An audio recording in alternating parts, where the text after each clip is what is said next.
ಅದನ್ನು ನಾವು 3 ವಿಧಾನದಲ್ಲಿ ಅದರದ ಬೆಲೆಗಳನ್ನು ಕಂಡುಹಿಡಿಯೋದು: ನಕ್ಷಾ ವಿಧಾನ, ಆದೇಶ ವಿಧಾನ ಮತ್ತು ವರ್ಜಿಸುವ ವಿಧಾನದಿಂದ ಕಂಡುಹಿಡಿಯೋದು ಎಲ್ಲ ಕಲ್ತು. ಮತ್ತು ಹಿಂದಿನ ವರ್ಷದ ಪ್ರಶ್ನೆಗಳನ್ನು ಸಹ ನಾವು ಮಾಡಿದ್ವಿ. ಇವತ್ತು ಹೊಸ ಅಧ್ಯಾಯವನ್ನು ಶುರು ಮಾಡ್ತೀವಿ. ಹೊಸ ಅಧ್ಯಾಯ ಅಂದರೆ ನಮಗೆ ತುಂಬ ಹುರುಪು.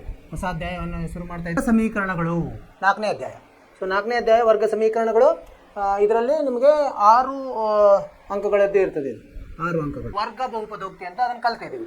ಆವಾಗ ಅದನ್ನು ನಾವು 0ಗೆ ಸಮ ಮಾಡಿದರೆ ಅದು ಏನಾಗುತ್ತೆ?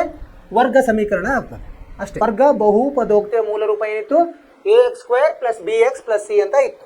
ಅಂದರೆ ಇಲ್ಲಿ a ಬೆಲೆ 0ಗೆ 0 ಇರಬಾರ್ದು. ಏನು? x ನ ಸಹಗುಣಕ, c ಏನದು? ಸ್ಥಿರಾಂಕ. ಆಮೇಲೆ ಇಲ್ಲಿ ಇನ್ನೊಂದು ಏನಂದರೆ ಕರಾರ್ ಏನಂದರೆ a 0ಗೆ ಸಮ ಇರಬಾರ್ದು.